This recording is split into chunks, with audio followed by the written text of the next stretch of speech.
Have you ever been in a business or a big team where you are busting your butt, doing everything you can to be an asset, but you are continuously blamed left, right, and center and criticized that what you're doing is useless, backward, no good, or you are blamed when things go wrong, even if you were not involved or had nothing to do with what happened? Or maybe you experience similar dynamics in a family where a parent seemed to be continuously putting you down, criticizing you, finding fault with you, blaming you for things that were not your fault, while other members of your family could do no wrong. If you experienced these things, you were likely made into a scapegoat without you even realizing it. In this video, I'm going to be talking about scapegoating and the multifaceted reasons why narcissists must turn someone in their world into a scapegoat in order to survive and thrive. Also, I have some exciting news. I'm starting up my 12-week group coaching program this September on empowering women to recover their identity from narcissistic relationships. I have a link with more details in the description box below, and I will also share some more details at the end of this video, so stick with me to the very end. Now, before I begin, let me extend a warm welcome to those of you who are new to my channel. I'm Shaneen Megji, and this is a space where we explore how toxicity is not your destiny. My mission is to help you navigate toxic relationships in your life from a biblical, practical, and spiritual perspective. So if you'd like to receive regular content from me on this subject, click that subscribe button and click the bell so that you can be the first to know every time I upload a video. So without further ado, let's dive into the subject. What exactly is a scapegoat? A scapegoat is a person or a group or entity that is unfairly blamed, criticized, or punished for the mistakes, wrongdoings, or problems of others. When a person or organization faces difficulties or failures, their instinct might be to find something or someone to blame instead of looking at the real issues that are causing the problems. So what happens is that the person or the thing getting accused or scapegoated ends up absorbing the blame and all the negative consequences while it isn't their fault. It's a lot like a game of pin the blame, but the person wearing the blindfold, the scapegoat that is, isn't even aware that they're in the game of being scapegoated. They're suddenly just blamed for things they didn't do, orchestrated by someone who wants to shift the focus away from themselves. And this is obviously quite destructive and unjust against innocent people or innocent groups of people. Now, we know that narcissists, those on the higher end of the continuum of narcissism, are chronically envious. They're entitled, exploitative, arrogant, and grandiose in their thinking. They believe that they are superior and more important than others. They lack empathy. They rarely take responsibility, but rather blame shift. They lack self-awareness, and they tend to lie and manipulate and deceive others. They do all this to maintain their image, to have the upper hand, and also to be in control. So how is a narcissist connected to scapegoating? Narcissists need a scapegoat. Because narcissists pathologically blame shift and cannot take responsibility and refuse to own up to their issues, they need someone that they can put all the blame on, and that is where a scapegoat comes in. What better and more long-lasting way to keep the spotlight off of them than to get a scapegoat upon whom they can continuously and consistently put all their blame? So that is the dynamic between the narcissist and the scapegoat, who is usually a person in the narcissist's close vicinity. The narcissist believes it is a scapegoat's job to submissively and passively accept the responsibility for all the problems in the narcissist's world and also fix the problems, which is obviously unrealistic and unreasonable, but that is one of the narcissist traits. They have unreasonable expectations of others. If you have experienced or witnessed this kind of treatment, what you will learn in this video will help you to see through the manipulation and regain your power and know that this is not about you. Now, finding someone to blame so a narcissist doesn't have to look within or take responsibility or be held accountable is a big reason they have a scapegoat. But it doesn't just end there. Another reason narcissists need a scapegoat is for narcissistic supply, but in the sadistic sense.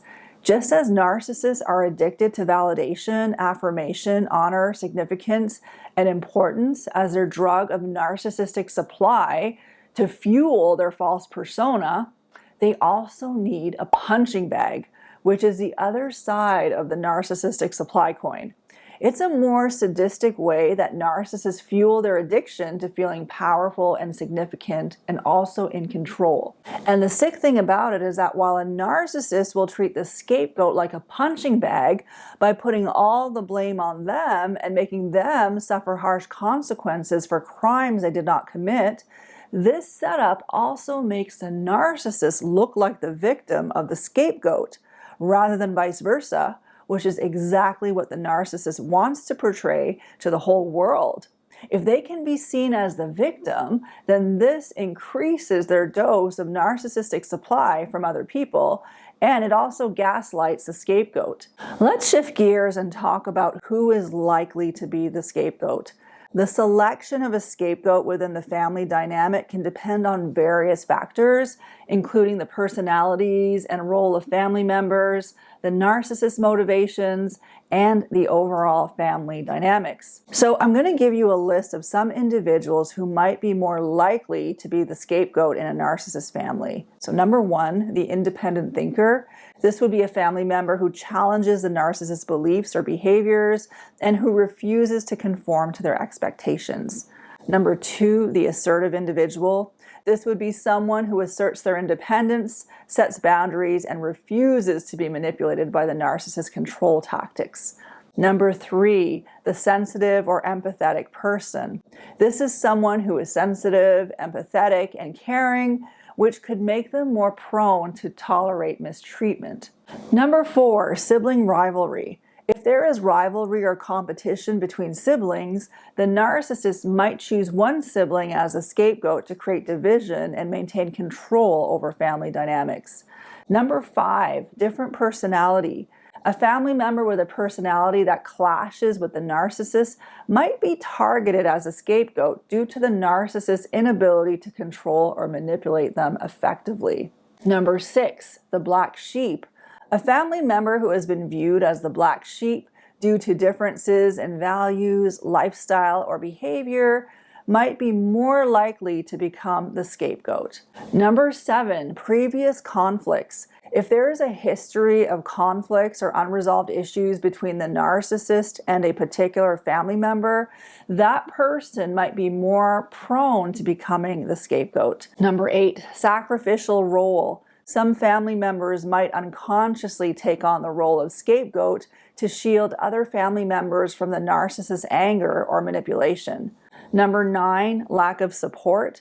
A family member who lacks a strong support network or who is socially isolated might be more vulnerable to be targeted as a scapegoat. And number 10, projection of insecurities. The narcissist might project their own insecurities, failures, or negative traits onto a specific family member, making them convenient as a target for blame. I will also mention that a scapegoat can also be an innocent person who hasn't done anything wrong, who does not fit the criteria in this list. There may not be a logical reason why a narcissist chose them to be the scapegoat, none that any person can observe, but there may be some absurd reason in the narcissist's head, and we may never know. Now, let's dive deeper into the narcissist world of scapegoating. I mentioned before that scapegoating is more than merely a blame game. It is actually more than a sadistic supply game. There's something more sinister going on, and this has to do with a pretty sick form of manipulation called collective gaslighting. Have you ever heard of this? Well, collective gaslighting involves manipulating the perceptions and realities of a group of people to create confusion, doubt, and a distorted sense of reality. For example, the narcissist may make a scenario where they consistently treat one person who is a scapegoat with disdain, criticism, humiliation, and blame, while treating others the idealized people with kindness, favors, and praise.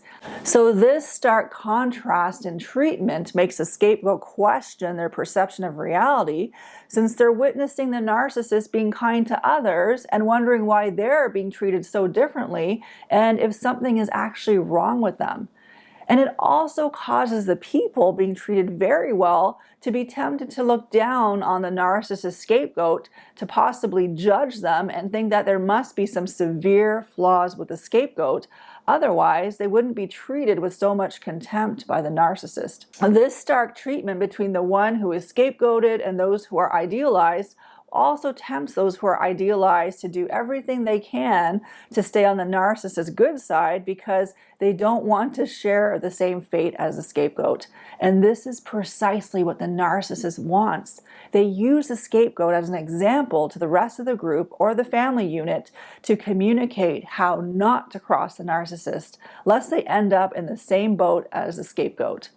So the same group of people can be working in the same environment or be part of the same community or brought up in the same family and have radically different experiences. And that is because every person in that environment is cycling through a different part of the narcissist cycle of abuse.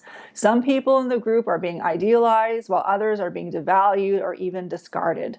Everybody is someplace in the narcissist's abuse. So I want to talk about some of the specific dynamics that go on when there is collective gaslighting. If you were ever a scapegoat, you may actually recognize these things. You may not have been able to articulate it. So I'm going to give you some different other tactics that a narcissist uses when they have a scapegoat to collectively gaslight. So here's the first, number one, it's selective disclosure. The narcissist selectively shares information with different individuals to create division and confusion. For instance, they might tell one person negative stories about another individual, which leads to resentment and distrust within the group. The person being talked about may not even be aware that these conversations are happening, but they feel isolated and bewildered when other people start to treat them differently. Number two, isolation and ostracism. The narcissist subtly encourages certain individuals to exclude or isolate the scapegoat from group activities or conversations. So the excluded individual may feel bewildered and question whether they've done something wrong. And usually they are unaware that they are being purposely excluded, and this is all part of the narcissist manipulation. Number three, inconsistent messages. The narcissist sends conflicting messages to different individuals within the group. They might tell one person that the scapegoat is causing problems while telling the scapegoat that they are valued and trusted. So this leads to confusion and a sense of unreality for both parties as they're struggling to reconcile the different narratives. Number four, shifting allegiances. The narcissist may pit individuals against each other by fostering an environment of competition for their favor. They may praise one person in the group to another, and all this creates jealousy and resentment, and it really creates a sense of uncertainty and distrust within the group. Number five, blaming the scapegoat for the division. So the narcissist blames any conflicts or tensions within the group on the scapegoat, even when the scapegoat is not directly involved. So all this makes the scapegoat feel responsible for the negative dynamics and perpetuates the idea that they are the cause of the problems. Number six, creating false narratives. The narcissist fabricates stories or incidents to discredit the scapegoat and gain sympathy and support from others. These false narratives further isolate the scapegoat and cause them to doubt their own memory and perception.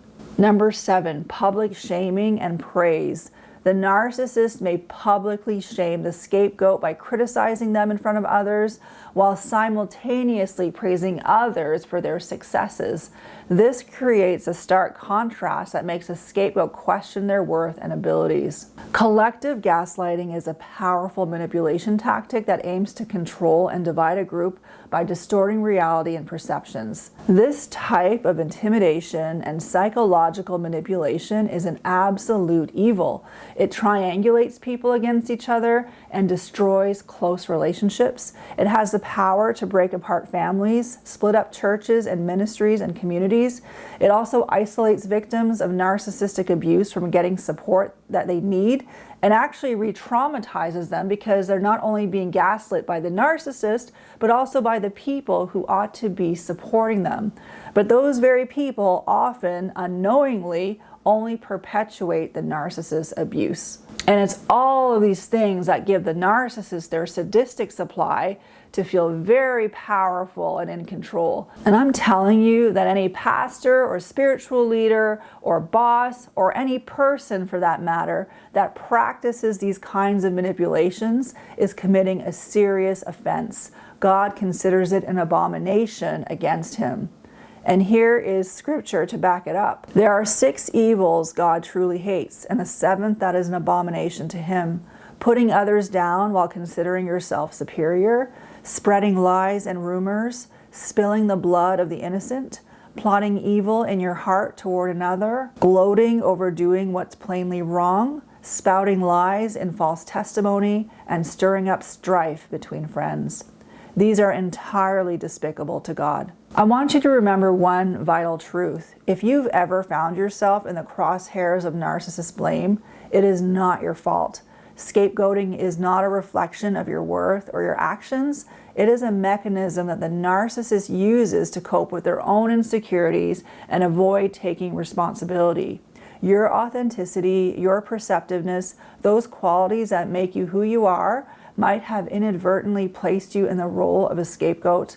But let me assure you, this is not about you. It's about the issues that reside within the narcissist. So I just want to encourage you to stand strong, knowing that you have immense value and worth, and you carry valuable gifts, valuable personality traits, valuable intelligences and talents that the world needs. So I hope this video was informative and helpful. In my next video, I will be talking about how to avoid being the narcissist scapegoat. So stay tuned for that video. Now, shifting gears, I have some news. This September 2023, I'm launching a group program called Empowering Women to Recover Their Identity from Narcissistic Relationships. And I apologize to the men for now. This program is only open for women, but it is on my heart to have a program in the future for men also. This program will run for 12 weeks. It is for women who have come out of a relationship with a narcissist and who are engaged in either no contact or minimal contact with the narcissist. You will get to be part of a group coaching experience with me and up to 12 other women. This program will empower you to find healing, freedom, and confidence, set healthy boundaries while keeping your peace, recover your God-given identity, align with God's vision, and move forward with your life, and much, much more. This program is extremely enriching because you're not just learning from your own experiences, but from other people's experiences as well. Maybe you've been suffering abuse with a narcissistic person, and right now you are feeling like enough is enough. You want to strengthen yourself, recover your identity, and move forward with your life. If that is you and you feel like you are a right fit to join my 12-week program, we'd love to chat with you. So please click on the link in the description box below to book a 20 to 30 minute call with me or one of my coaches to see if you would be a good fit to join the group. And I also have a link in there that gives you more details about the program. So just click on that and it will take you to a page that gives you more information. I look forward to possibly speaking with you, and this brings me to the end of my video. Thank you so much for watching. I appreciate you. I look forward to seeing you in the next video.